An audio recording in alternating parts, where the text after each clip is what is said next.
Hello നമസ്കാരം. Story മീഡിയയിലേക്ക് എല്ലാവർക്കും സ്വാഗതം. നമുക്കിപ്പോൾ ഇന്നത്തെ പത്തരമാറ്റിൻ്റെ കഥ നോക്കാം. അപ്പോൾ അനിയെ അന്വേഷിച്ചിറങ്ങുന്ന ആദർശും നയനയും കാണുന്നത് അനി ബുള്ളറ്റിന് മുകളിൽ പോകുന്നതാണ്. അങ്ങനെ വണ്ടി നിർത്തി അനിയനെ ഇറക്കും, കൂടെയുള്ള നയനയും.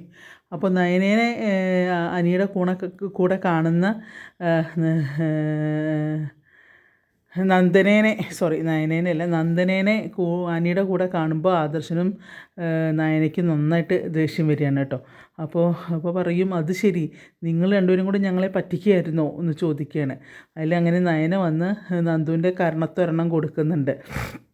അവർ പറയും, എന്താ നിങ്ങളെ വിചാരം, ഞങ്ങൾ ഇത്ര നേരം തീ തിന്നിട്ടാണ് പോയത്, നിന്നെ കാണാഞ്ഞ് വീട്ടിലുള്ളവർ എന്തുമാത്രം ബുദ്ധിമുട്ടിയെന്നറിയോ, കഷ്ടപ്പെടുമെന്നറിയോ, നീ അതൊന്നും അറിയാണ്ട് നിങ്ങൾ രണ്ടുപേരും ചുറ്റിക്കറങ്ങാൻ പോയിരിക്കുകയാണോ എന്ന് ചോദിക്കുകയാണ്. അപ്പോൾ പറയും, അല്ല ചേച്ചി, അതല്ല സംഭവിച്ചത് എന്ന് പറയുമ്പോൾ, എന്തല്ല സംഭവിച്ചത് എന്ന് ചോദിച്ച് ചീത്ത പറയാണ് നയന നന്ദുവിനെ. അപ്പോൾ പറയും, ഞാൻ പറയേണ്ടതൊന്ന് കേൾക്ക് എന്ന് പറയും. അപ്പോൾ അനി എടുത്ത വഴിക്കും അറിയും, ഞാൻ വിളിച്ചിട്ടാണ് നന്ദു വന്നത് എൻ്റെ അടുത്തേക്ക്, ഇല്ലെങ്കിൽ ഞാൻ ആത്മഹത്യ ചെയ്യുമെന്ന് പറഞ്ഞപ്പോൾ അവൾ പേടിച്ചിട്ടാണ് എൻ്റെ അടുത്തേക്ക് വന്നതെന്ന് പറയുന്നുണ്ട്.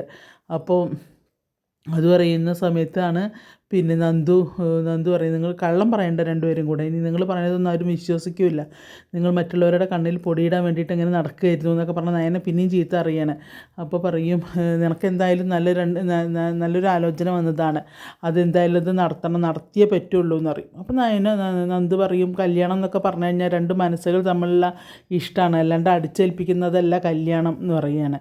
എനിക്ക് കല്യാണം, പിന്നെ അതൊരു മനസ്സ് പാകതപ്പെടണം ഒരു കല്യാണം കഴിക്കുമ്പോൾ, അല്ലാണ്ട് മറ്റുള്ളവരുടെ നിർബന്ധത്തിന് വേണ്ടി കഴിക്കുന്നതല്ല കല്യാണം എന്ന് പറയണത്. അപ്പോൾ അത് എനിക്ക് അങ്ങനെയാണ് സംഭവിച്ചത്, എല്ലാവരും കൂടെ നിർബന്ധിച്ചെന്ന പോലെ അവൻ്റെ വാക്ക് കേൾക്കാൻ ആരും ഉണ്ടായില്ല, അതുകൊണ്ടാണ് അനാമിക കല്യാണം കഴിക്കേണ്ടി വന്നത്.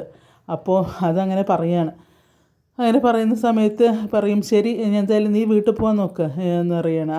നന്ദുവിനെ ഞങ്ങൾ വീട്ടിൽ കൊണ്ടുവിടാം എന്ന് പറയും. അപ്പോൾ പിന്നെ അനിയ നിൽക്കുക, നിന്നോട് പറഞ്ഞാൽ മനസ്സിലായി, നിന്നെ കാത്ത അവിടെ എല്ലാവരും വിഷമിച്ചിരിക്കുകയാണ്, വേഗം ചെല്ലുക എന്ന് പറഞ്ഞാൽ ആദർശ് ചീത്ത പറയാണ് അനീനെ. അങ്ങനെ നന്ദുവിനെ വലിച്ചു കയറടി വണ്ടിയിൽ എന്നൊക്കെ പറഞ്ഞ് ചീത്ത പറഞ്ഞ് നയന നന്ദുവിനെയും വണ്ടി കയറ്റുന്നുണ്ട്. അങ്ങനെ ബാക്ക് സീറ്റിലാണ്. അങ്ങനെ പിന്നെ നന്ദുവിനെ ചീത്ത പറഞ്ഞ് അങ്ങനെ കാറ് കയറ്റിക്കൊണ്ട് പോകണം ആദർശവും നയനയും കൂടെ കേട്ടോ. അപ്പോൾ അനിയോട് പറയും, നീ വേഗം വീട്ടിലേക്ക് പോ, അവരെല്ലാവരും നിന്നെ കാത്തിരിക്കുകയാണ് എന്നൊക്കെ പറയുന്നുണ്ട്. അത് കഴിഞ്ഞ് കാറിൽ പോയിക്കൊണ്ടിരിക്കുമ്പോൾ പിന്നെ ചേച്ചി ഒരു കാര്യം ചെയ്യണം, പിന്നെ അച്ഛനോടും അമ്മോടും പറയരുത് എന്ന് പറയുകയാണ്. ഈ വിവരം അച്ഛനോടും അമ്മോടും പറയരുതെന്ന് പറയുമ്പോൾ നയന ചീത്ത പറയും. അപ്പോൾ നിനക്ക് ആ ബോധമൊക്കെ ഉണ്ടല്ലേ എന്ന് പറയുന്നുണ്ട്. അപ്പോൾ പറയും, ചേച്ചി ഞാൻ പറയുന്നത് ആദ്യം ഒന്ന് കേൾക്ക്, സിറ്റുവേഷൻ എന്തായിരുന്നു എന്നൊന്ന് മനസ്സിലാവാൻ ആദ്യം ഒന്ന് കേൾക്ക് അറിയുമ്പോൾ അതൊന്നും കേൾക്കാൻ നയന സമ്മതിക്കുന്നില്ല. അങ്ങനെ പിന്നെ എന്താ പറയുക, കാറിൽ പോവുകയാണ് കേട്ടോ. പോകുമ്പോൾ പറയും, നിനക്ക് എത്ര പറഞ്ഞാലും മനസ്സിലാവും, നിനക്ക് വന്ന ആലോചന നല്ലതാണ്, അത് നീ എന്താ മനസ്സിലാക്കാത്തത് എന്ന് നോക്കുമ്പോഴേക്കും അയാളൊരു ഫ്രോഡാണ് ചേച്ചി പറയുമ്പോൾ, ഫ്രോഡൊന്നുമില്ല, അത് നിനക്കങ്ങനെ തോന്നുക, ആരാണ് ഫ്രോഡ് അല്ലാത്തത് എന്ന് ചോദിക്കുകയാണ് അപ്പോൾ ആദർശ് കേട്ടോ. അപ്പോൾ എന്തൊക്കെ പറഞ്ഞാലും നയന പറയുന്നത് പിന്നെ നന്ദു പറയുന്നത് നയന കേൾക്കണേ ഇല്ല. അവിടുന്ന് ഇങ്ങനെ നോക്കുമ്പോൾ വേറെ റൂട്ടിലാണ് പോകുന്നത്. അപ്പോൾ ആദർശനോട് ചോദിക്കുകയാണ്, ഇതെന്താ ഈ വഴി പോകുന്നത്, നമ്മളെ വീട്ടിലേക്കുള്ള വഴി ഇതല്ലല്ലോ പറയുമ്പോൾ, എനിക്കിവിടെ ഒരാളെ കാണാനുണ്ട് എന്ന് പറയും. അപ്പോൾ പറയും, ആരെ ചോദിക്കുമ്പോൾ അതൊക്കെ കാണാമെന്ന് പറയും. അപ്പോൾ നന്ദു ഇങ്ങനെ നോക്കിയിട്ട് പറയും, ഇത് പിന്നെ സച്ചിൻ സാറിൻ്റെ ഗസ്റ്റ് ഹൗസിലേക്കുള്ള റോഡല്ലേ എന്ന് ചോദിക്കുകയാണ്. അതെ, അയാൾ എൻ്റെ അനിയനെ തല്ലിയിട്ട് അങ്ങനെ വലിയ ആളായി നടക്കണ്ട, ഞാനൊന്ന് പോയി പറയണ്ടേ, മുത്തശ്ശൻ പൊളിച്ചടുക്കിയിട്ടുണ്ടെങ്കിലും എനിക്കും പറയണം, അവൻ്റെ മേലൊരു നുള്ള് മണ്ണ് വാരി ഇടുന്ന പോലെ എനിക്ക് ഇഷ്ടമല്ല, അതുകൊണ്ട് അയാളെ കണ്ട് ഞാൻ രണ്ട് വർത്തമാനം പറയണം, കാര്യം നിന്നെ കല്യാണം കഴിക്കാൻ പോണ ആളൊക്കെ തന്നെ ആയിരിക്കും, പിന്നെ അന്ന് വെച്ചിട്ട് അവനെ ആരും ഉപദ്രവിച്ചാലും ഞാനത് കേട്ടുകൊണ്ട് നിൽക്കില്ല, സഹിക്കില്ല എന്നൊക്കെ അങ്ങനെ പറയാൻ ആദർശ്. അപ്പോൾ ഈ നന്ദുവിനാണെങ്കിൽ ഈ നിന്നെ കല്യാണം കഴിക്കുക എന്ന് പറയുന്നത് തന്നെ ദേഷ്യമാണ്, അയാളുടെ പേര് ഇവളുടെ കൂടെ ചേർത്ത് വയ്ക്കുന്നത് ഇഷ്ടമല്ല നന്ദുവിന്. അങ്ങനെ നന്ദു പിന്നെ അങ്ങോട്ട് പോവുക. അപ്പോൾ അവിടെ കാറ് നിർത്തിയിട്ട് നിങ്ങളിവിടെ ഇരിക്കുക, ഞാൻ പോയിട്ട് വരാമെന്ന് പറയുന്നുണ്ട്. അപ്പോൾ പറയും, ഞങ്ങളും കൂടെ വരാമെന്ന് പറയുമ്പോൾ വേണ്ടാന്ന് പറയും. അപ്പോൾ നയന പറയുന്നത് ഞാൻ വരാമെന്ന് പറയുമ്പോൾ അതൊന്നും വേണ്ട, പ്രത്യേകിച്ച് നന്ദു വരികയാണെങ്കിൽ അയാൾക്കതൊരു വിഷമവും, ഞാൻ അയാളെ വഴക്ക് പറയുമ്പോൾ നന്ദുവിൻ്റെ മുന്നിലിട്ട് വഴക്ക് പറഞ്ഞു എന്നുള്ളൊരു ഇത് വരില്ല, അപ്പോൾ അത് വേണ്ട ഇതിങ്ങനെ പറയുകയാണ് കേട്ടോ. എന്നിട്ട് അങ്ങനെ ചെല്ലുകയാണ്, സച്ചിൻ്റെ മുന്നിലേക്ക് ചെല്ലുകയാണ്, സച്ചിദാനന്ദൻ്റെ. അപ്പോൾ സച്ചിദാനന്ദൻ കാണുമ്പോൾ എന്നെ മനസ്സിലായി വയ്ക്കുമ്പോൾ ഞാൻ കുറേ ഉദ്ഘാടനങ്ങളിലും ഇൻ്റർവ്യൂവിലൊക്കെ കണ്ടിട്ടുണ്ട് അറിയും അപ്പോൾ ആദർശ് അറിയും ഞാൻ അനിയുടെ അറിയാം അനന്തപുരിയിലാണ് ആദർശ് സാറാണെന്ന് മനസ്സിലായി അറിയും. ഇപ്പോൾ നിങ്ങളെന്തിനാണ് എൻ്റെ അനിയനെ തല്ലിയത്, നിങ്ങൾക്ക് അതിനുള്ള അധികാരം ആരാ തന്നതെന്ന് ചോദിക്കുകയാണ്.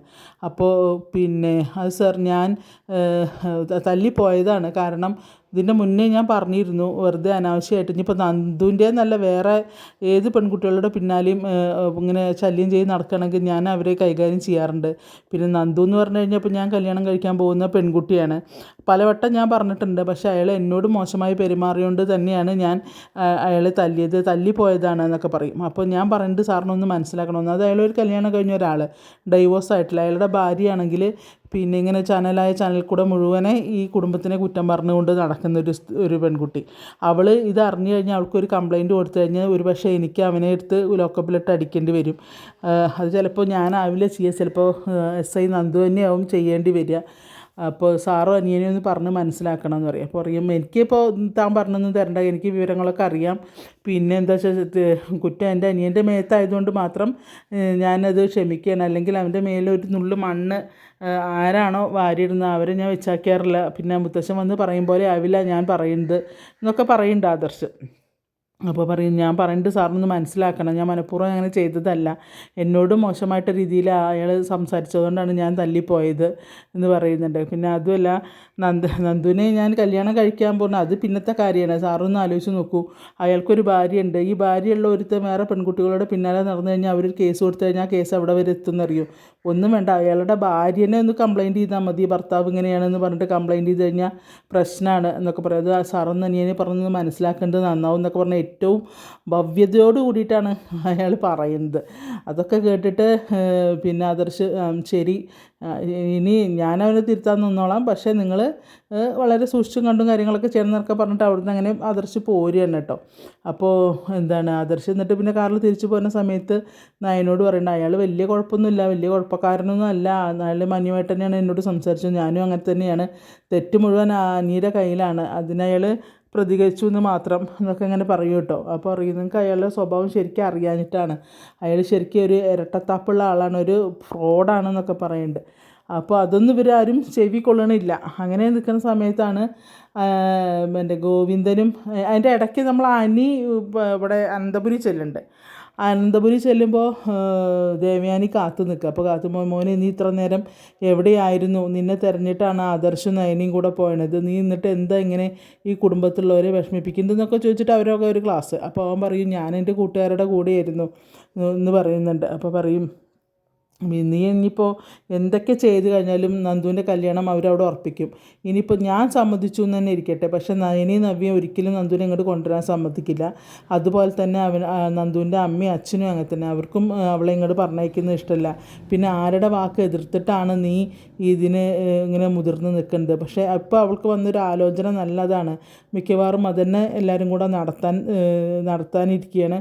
അങ്ങോട്ട് നീ കഴിയണതും ഇനി ഇങ്ങനെയുള്ളൊരു ഇത് ചെയ്യരുത് എന്നൊക്കെ പറയുന്നുണ്ട്. അപ്പോൾ അനാമിക അവളെപ്പോലെ ഒരു പെണ്ണിനെ ഞാൻ സഹിച്ചില്ല, എൻ്റെ ജീവിതം അതോടുകൂടി തീർന്നു, അങ്ങനെ എങ്ങനെയെന്നപ്പോൾ അവനും പിന്നെന്താ വെച്ചാൽ ഈ കഥയിൽ പ്രത്യേകിച്ച് മൂവ്മെൻ്റ് ഒന്നുമില്ല, ഒരു കാര്യം തന്നെ തിരിച്ചും മറിച്ചും പറയുന്നതാണ്, അല്ലാണ്ട് ഈ പ്രത്യേകിച്ചൊന്നും ഒരു കഥയായിട്ടൊന്നും ഇല്ല എന്ന് മാത്രം. അങ്ങനെ അവിടുന്ന് എനിക്ക് കുറേ ഉപദേശം കൊടുക്കുന്നുണ്ട് ദേവയാനി, അവനത് കേട്ടിട്ട് അങ്ങനെയായിട്ട് പോവുകയും ചെയ്യും, കാരണം ഒരു പ്രയോജനവും ഇല്ല അവനോടത് പറഞ്ഞിട്ട്. പിന്നെ നന്ദുവിനെയും വിളിച്ചുകൊണ്ട് നയനയും ആദർശം കൂടിയിട്ട് വീട്ടിൽ വരുന്നുണ്ട്. വീട്ടിൽ വന്നിട്ട് സംസാരിക്കും. വീട്ടിലെത്തുമ്പോൾ അത് ശരി നന്ദുവിനെ എവിടുന്നാണ് കിട്ടിയെന്ന് ചോദിക്കുന്നുണ്ട്. അപ്പോൾ ഞങ്ങൾ അനീനെ കാണാനുണ്ടായിരുന്നില്ല, അപ്പോൾ അനീനെ അന്വേഷിക്കാൻ വേണ്ടിയിട്ട് നന്ദുവിനെ വിളിച്ചതാണ് എന്ന് പറയും. അതെന്തായാലും നന്നായി എന്ന് പറയും. അപ്പോൾ ഗോവിന്ദൻ പറയും ഇവിടെ വന്ന് അനിങ്ങനെ പറഞ്ഞു, സാധാരണ പറയുന്ന പോലെ ആയിട്ടല്ല തോന്നിയത്, അപ്പോൾ ആ കുട്ടിക്ക് ഒട്ടും മനസ്സിന് കട്ടിയില്ലാത്തല്ലേ, എന്തെങ്കിലും ചെയ്തു കളയുമോ എന്നുള്ള പേടി ഉണ്ടായിരുന്നു. എന്തായാലും എന്നിട്ട് അനിയെ കണ്ടു കണ്ടു, അനി വീട്ടിൽ പോയിട്ടുണ്ട് എന്നിങ്ങനെ പറയുകയാണ്. അപ്പോൾ എന്നിട്ട് പറയും ഞങ്ങളും എല്ലാവരും കൂടെയാണ് അന്വേഷിച്ചത് അറിയും. അപ്പോൾ ആദർശ് പറയുന്നുണ്ട് മറ്റേ CIനെ കണ്ടിരുന്നു, നല്ല പയ്യനാണ്, നമുക്ക് എത്രയും പെട്ടെന്ന് തന്നെ ഇവളുടെ കല്യാണം നടത്തുന്ന കാര്യമൊക്കെയാണ് ചർച്ച. അപ്പോൾ അത് കേൾക്കുമ്പോൾ കനകയ്ക്കൊക്കെ സന്തോഷം. അപ്പോൾ പറയും നിങ്ങളെല്ലാവരും കൂടെ ചർച്ച ചെയ്യുക, എനിക്ക് ഈ കല്യാണത്തിനോട് താല്പര്യമില്ലെന്ന് ഇതിനോട് വട്ടം പറഞ്ഞാൽ പിന്നെ എൻ്റെ സമ്മതമല്ല, എന്താണ് നിങ്ങൾ എങ്ങനെ നടത്തേണ്ടത്, ഇതാണെന്നൊക്കെ നന്ദു അവളുടെ എതിർപ്പും പ്രകടിപ്പിക്കുന്നുണ്ട്. അങ്ങനെ ഇവിടുന്ന് പിന്നെ ആദർശ് നയനി എന്നാൽ ശരി ഞങ്ങൾ പോവുക, രാത്രി ഒരുപാട് ആയില്ലേ എന്ന് പറഞ്ഞിട്ട് അവർ പോരുകയാണ് വീട്ടിൽ നിന്ന്. അപ്പോൾ പിന്നെ നന്ദു ആകെ വിരളി പിടിച്ച പോലെ നടക്കുകയാണ്. കാരണം ഇനിയിപ്പോൾ ഇപ്പോൾ കല്യാണം നിശ്ചയത്തിക്ക് എത്തുന്ന പോലെയാണ് കാര്യങ്ങൾ പോയിക്കൊണ്ടിരിക്കുന്നത്. അപ്പോൾ അങ്ങനെയൊക്കെയാണ് ഇന്നത്തെ പത്രമാറ്റിൻ്റെ കഥ. പ്രത്യേകിച്ച് കഥകളൊന്നുമില്ല, ഒരേ ഇതന്നെ, അങ്ങോട്ടും ഇങ്ങോട്ടും തിരിച്ചും മറിച്ചിട്ട് കാണിക്കുന്നത് മാത്രം. ഈ 3 എന്താണ് ഷോറൂം കൊടുത്തു, അത് ഈ റിപ്പീറ്റ് തന്നെയാണ്. ഷോറൂമല്ല, എന്താണ് സ്വർണ്ണക്കട, 3 സ്വർണ്ണക്കട അവൻ്റെ പേർക്കാക്കിയിട്ട് അവൻ അതിലൊന്നും ഒരു ശ്രദ്ധയില്ല, അവൻ ഇങ്ങനെ കറങ്ങി തിരിഞ്ഞ് നടക്കുകയാണ്. ഈ 3 സ്വർണ്ണക്കടയുടെ കാര്യം പറയാൻ തുടങ്ങിയിട്ട് കുറേ നാളായി, ഇതുവരെയും സ്വർണ്ണക്കടയില്ല, ഒന്നുമില്ല. അപ്പോൾ എന്തായാലും ആരും മിസ് ചെയ്യണ്ട, പത്രമാറ്റ് കാണുക. കണ്ടിട്ട് നിങ്ങളുടെ അഭിപ്രായത്തിൻ്റെ കഥ ഇഷ്ടപ്പെടുകയാണെങ്കിൽ ഒന്ന് സബ്സ്ക്രൈബ് ചെയ്ത് ലൈക്ക് ചെയ്ത് ബെല്ലൈക്കണൊക്കെ ഒന്ന് അമർത്തി സപ്പോർട്ട് ചെയ്യാം. ഓക്കെ, അപ്പോൾ എല്ലാവർക്കും നല്ലൊരു ദിവസം ആശംസിക്കുന്നു. Thank you.